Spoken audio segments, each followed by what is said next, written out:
E aí, minha nobre e seleta congregação de arquivistas da Grand Line. Sejam bem-vindos à análise definitiva de um dos capítulos mais comoventes e devastadores da saga de One Piece. Hoje, vamos dissecar a anatomia de um sacrifício, explorando as condições cruéis, a nobreza de um gigante e a teia de mentiras tecida para proteger uma inocência.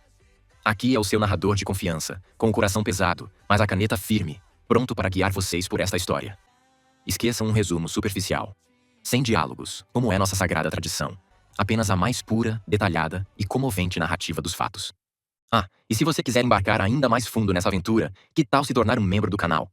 Além de apoiar diretamente nosso navio, você ainda garante benefícios exclusivos, como conteúdos antecipados, bastidores e aquele selo de respeito nos comentários que só os verdadeiros nakamas têm. Bora zarpar juntos nessa? Nossa jornada começa em meio a um inferno de chamas no reino de Sorbet.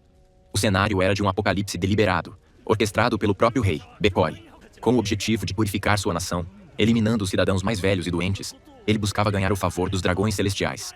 Um ato de crueldade tão extremo que desafiava a compreensão. Enquanto o fogo consumia lares e vidas, um gigante se movia contra a maré de pânico. Kuma, com seu corpo imenso e coração ainda maior, corria de casa em casa, salvando quantas almas podia, ignorando os gritos de seus compatriotas que temiam por sua própria vida. De seu castelo, Bekori observava a destruição com um distanciamento arrepiante, confessando que sua inspiração veio de um reino no East Blue que realizou um ato similar de limpeza social. Com a frieza de um estrategista do mal, ele articulou sua filosofia. Para um reino prosperar e se tornar poderoso, alguém precisa estar disposto a fazer o trabalho do diabo. Suas palavras foram recebidas com protestos e indignação pelo povo, mas ele os descartou como mentes pequenas, incapazes de ver a visão maior, e ordenou a execução dos dissidentes. Foi nesse momento de desespero absoluto que Kuma chegou ao castelo. Ele não era mais o pregador gentil, era uma força da natureza, uma personificação da fúria justa.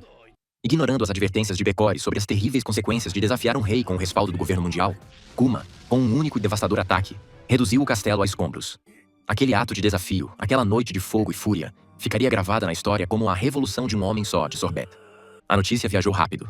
Na terra sagrada de Marijoa, o Gorosei Jai Garcia Saturn foi informado da mudança de regime. Sorbet tinha um novo rei, e para surpresa de todos, era o próprio Kuma. O povo, em um ato de desespero e gratidão, o aclamou como seu salvador e monarca. Kuma, relutantemente, aceitou o título, mas apenas de nome. A verdadeira administração do reino foi entregue ao rei anterior a Bekori, o amado rei Bulldog. Kuma, o rei que nunca quis reinar, retornou ao seu humilde papel na igreja, usando seus poderes para aliviar a dor dos idosos, um soberano que preferia servir a ser servido. Uma paz frágil se instalou em Sorbet. A vida continuava, e a pequena Bonnie crescia. Um dia, a tranquilidade foi quebrada por uma visão surreal. Bonnie, que deveria ter apenas 10 anos, foi vista correndo pelo vilarejo com a aparência de uma jovem mulher. Questionada, ela explicou com a inocência de uma criança que estava tentando ficar mais forte para poder velejar com seu pai, sem entender a natureza de sua própria transformação. O choque de se ver no espelho foi o suficiente para fazê-la reverter à sua forma infantil. Foi o pescador Gyobyo quem conectou os pontos. Bonnie havia, sem saber, comido uma Akuma no Mi, a Toshi Toshi no Mi, a fruta da idade. Enquanto Bonnie tentava, desajeitadamente, dominar seus novos e instáveis poderes, uma visita solene interrompeu a rotina. O rei Bulldog chegou à igreja, acompanhado por sua mãe, a rainha viúva Connie. A confusão inicial de Gyobyo, que confundiu a idosa rainha com uma transformação bem-sucedida de Bonnie, logo deu lugar a uma tensão grave. Bulldog trazia más notícias. Bekori, o tirano deposto, estava planejando seu retorno. Ele estava orquestrando uma campanha de difamação, espalhando propaganda que pintava Kuma como um demônio, um usurpador que tomou o trono à força e incendiou o próprio país. Apesar da indignação do povo de Sorbet, a ameaça era real. Bulldog alertou que Bekori ainda contava com o apoio do governo mundial e que, inevitavelmente, tentaria uma reconquista militar. O povo implorou a Kuma que os protegesse. E Kuma, com o peso do mundo em seus ombros, fez uma promessa. Ele lutaria. Ele os protegeria. Mesmo que isso significasse se tornar um inimigo do mundo, ser marcado como um criminoso e ser forçado a abandonar a terra que amava. Com essa decisão irrevogável, ele fez um último pedido a Bulldog, que ele assumisse oficialmente o trono de Sorbet, e mais importante, que cuidasse de Bonnie como se fosse sua própria filha. Com as promessas seladas, Kuma se despediu de sua amada filha, um adeus que ele esperava ser temporário. A ameaça de Bekori se concretizou. Ele retornou com uma frota de navios da marinha, pronto para esmagar a rebelião. Mas ele subestimou a determinação de um pai. Kuma, sozinho, enfrentou a armada e a aniquilou. A partir daquele dia, ele se tornou oficialmente um pirata, uma lenda cujo poder e recompensa cresciam a cada ato de desafio. Ele zarpou para os mares, mas sua jornada não era por fama ou fortuna. Era uma peregrinação desesperada. Ele viajou pelo mundo, buscando uma cura para a doença fatal de Bonnie. Sua jornada o levou a lugares exóticos e perigosos, muitos dos quais se tornariam, anos depois, os locais de treinamento dos Chapéus de Palha. O conhecimento botânico do reino de Torino, a escuridão da ilha Kuraigana, a genialidade mecânica da ilha Karakuri, a ciência celestial de Uateria e a biodiversidade voraz do arquipélago Boin. Em cada parada, ele buscava, pesquisava, mas a cura para sua filha permanecia fora de seu alcance. Em suas andanças, ele reencontrou o exército revolucionário. O reencontro com Dragon foi o de velhos camaradas. Belo Betty, vendo o lendário oficial, pediu sua bênção para assumir o comando do Exército do Leste, uma posição que Dragon, por respeito, havia mantido vaga para Kuma. Com sua gentileza característica, ele concedeu. Dragon atualizou sobre o progresso de Sabo e Koala, expressando o desejo de que Kuma pudesse retornar à causa um dia. Foi então que Dragon lhe deu a informação que mudaria tudo. O Dr. Vegapunk, o maior cérebro do mundo, havia sido forçado a evacuar seu laboratório principal em Punk Hazard, devido às ações de Caesar Clown. Isso criava uma janela de oportunidade única. A segurança ao redor de Vegapunk estaria teoricamente mais fraca. Uma centelha de esperança, a primeira em muito tempo, acendeu-se no coração de Kuma. Ele agradeceu a Dragon e partiu imediatamente guiado pelos ventos do destino. Após uma breve e emocionante reunião com Bonnie, que havia se tornado uma jovem lutadora em sua ausência, Kuma a levou para Egghead, o novo lar de Vegapunk. Lá, o cientista lhes deu a notícia que parecia um milagre. Ele podia curar a doença de Bonnie. A técnica era experimental e nunca antes utilizada. Um transplante de células-tronco. A esperança era real. Durante os exames de compatibilidade, Vegapunk fez uma descoberta que o deixou em êxtase científico. Kuma pertencia à lendária raça dos Buccaneers. Vendo nele o espécime perfeito, o cientista fez uma proposta, um pacto com implicações monumentais. Ele curaria Bonnie, mas o preço seria o próprio Kuma. Ele seria o modelo, o molde original para um exército de clones super-soldados que Vegapunk estava criando. Kuma, um pai disposto a qualquer coisa, aceitou sem hesitar, mas com uma condição. Qual seria o propósito desses clones? Vegapunk, com o brilho de um idealista em seus olhos, descreveu seu sonho. Seriam soldados com corpos quase indestrutíveis, capazes de subjugar piratas e tiranos, criados para proteger os inocentes e os desamparados. A visão de Vegapunk ressoou profundamente com o desejo de Kuma de proteger os fracos. Ele concordou com o acordo, mesmo sabendo que Dragon desaprovaria veementemente, pois a vida de Bonnie era a única coisa que importava. Comovido pela abnegação de Kuma, Vegapunk o chamou de santo. Kuma humildemente o corrigiu, dizendo que era apenas um pacifista. A palavra inspirou Vegapunk, que batizou seu projeto em homenagem ao nobre gigante. Eles seriam os pacifistas. Mas a história, como sempre, tem uma camada mais sombria. Na Terra Sagrada, o Gorosei Saturn observava o progresso do projeto com um olhar frio e pragmático. A visão idealista de Vegapunk era para ele uma tolice ingênua. Protetores? Inocentes? Para Saturn, os pacifistas eram armas. E a única medida de uma arma é sua letalidade. O sonho de Vegapunk de criar um exército para a paz era, aos olhos de Saturno, um desperdício de potencial. Com um sorriso sutil e sinistro, ele reflete que tem seus próprios planos para o projeto. Planos que certamente distorceriam o nobre sacrifício de Kuma, transformando seus clones da paz em instrumentos de tirania e genocídio.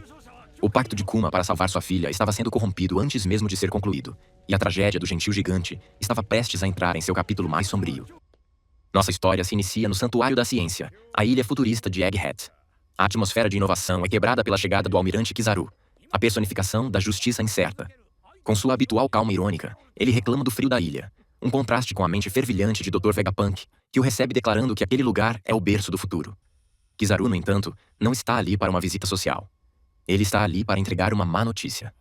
Com um tom quase casual, ele revela que a conversa secreta de Vegapunk com Kuma foi interceptada. Um Den-Den-Mushi espião do governo mundial ouviu tudo.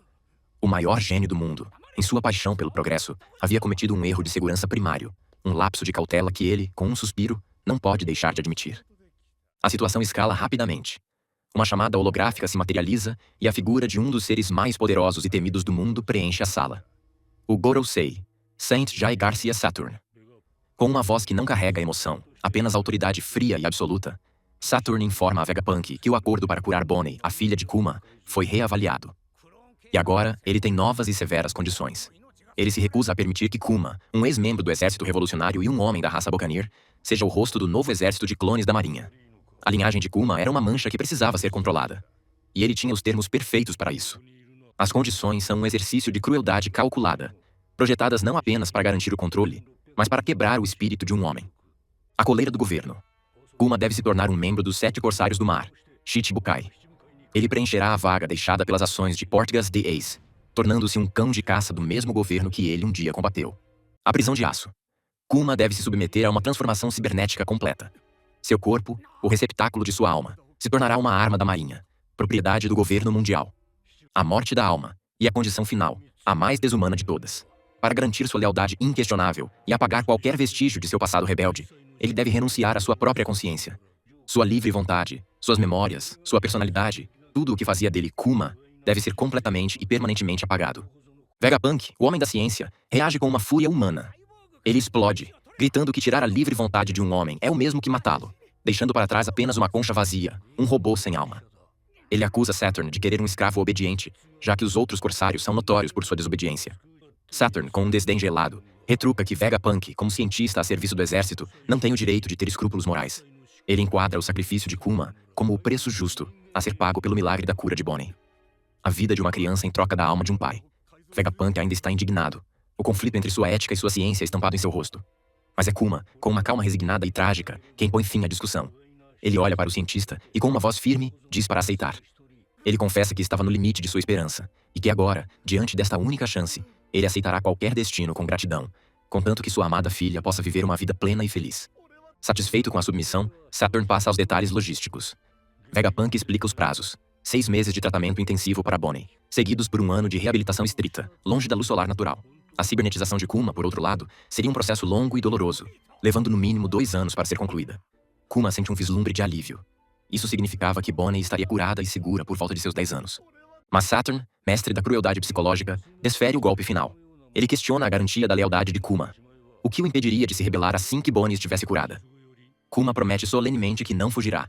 Mas para um ser como Saturn, promessas são inúteis. Ele impõe sua última e mais vil condição. Bonnie será mantida como refém. Assim que seu tratamento terminar, ela ficará sob a custódia do governo mundial, e só será libertada no dia em que a consciência de Kuma for completamente apagada. Vegapunk se revolta mais uma vez. Ele grita que isso é desumano, que pai e filha nunca mais se verão. Saturn confirma friamente, com um prazer sutil em sua voz. A modificação de Kuma começará imediatamente. Um processo contínuo que ocorrerá em paralelo com seu serviço como corsário. Assim que Bonnie for curada, qualquer contato entre os dois será estritamente proibido. E a ameaça final é lançada. Se Kuma tentar qualquer coisa, Bonnie será escravizada pelo resto de sua vida. Chocado até a alma, mas encurralado, Kuma aceita. Ele faz, no entanto, um último pedido, uma súplica de um pai para proteger a inocência de sua filha. Ele pede que Bonnie nunca saiba a verdade sobre o acordo. Que ela nunca saiba que sua cura veio ao custo da alma de seu pai, e que ela nunca saiba que é uma refém. Ele também pede que sua reabilitação seja no reino de Sorbet, para que ela possa estar em seu lar. Saturn, com uma magnanimidade calculada, concorda com a farsa, afirmando que o local não importa, contanto que ela esteja sob a vigilância constante de seus agentes. Com o pacto diabólico selado, Kuma começa a tecer sua teia de mentiras amorosas. Ele diz a Bonnie que eles ficarão juntos em Egghead por 6 meses, inventando a desculpa de que ele também precisa de um longo check-up médico.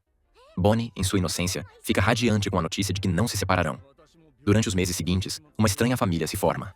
Pai e filha, em seus respectivos tratamentos, se aproximam de Vegapunk, do guarda-costas Sentomaru e até mesmo do almirante Kizaru, que parece desenvolver um afeto relutante e confuso pela dupla. Ao final dos 6 meses, Vegapunk anuncia o sucesso do tratamento de Bonnie. Com mais 1 ano de reabilitação, ela estará completamente livre de sua doença. A alegria no laboratório é genuína, mas assombrada pela tragédia que só Kuma e Vegapunk conhecem. De volta ao reino de Sorbet, Bonnie anuncia a todos a notícia de sua recuperação iminente. A alegria toma conta do reino. Bulldog e Connie se preparam para recebê-la de volta. E Kuma, com o coração partido, mas o rosto sereno, se prepara para sua partida final. Ele diz a Bonnie que precisará viajar por pelo menos 1 ano, como parte de seu tratamento e novo trabalho. A tristeza nos olhos de Bonnie é um punhal no coração de Kuma, mas ele lhe oferece um consolo. Ele escreverá cartas, detalhando cada lugar que visitar. Ela aceita, animada. E ele faz uma última promessa, a mais cruel e amorosa de todas. Quando eles se reencontrarem, eles finalmente realizarão o sonho de velejar juntos pelos mares. Bonnie, completamente alheia à verdade, aguarda ansiosamente por esse dia que nunca chegará. Uma enfermeira chamada Alpha, que na verdade é uma agente da CP-8 disfarçada, chega para assumir a proteção de Bonnie, estabelecendo um perímetro de segurança ao redor dela. Ela lança um olhar frio e significativo para Kuma. Um lembrete visual do que acontecerá com Bonnie se ele quebrar o acordo. Kuma apenas assente, sua decisão já tomada. Antes de se virar para partir, ele olha para sua filha uma última vez, e com todo o amor que um pai pode sentir, ele a agradece por ter nascido. Bonnie e os outros acenam, felizes e esperançosos, enquanto ele se afasta, caminhando em direção ao seu destino como um fantoche do governo. As notícias de Kuma, o tirano, como um dos 7 corsários se espalham pelo mundo.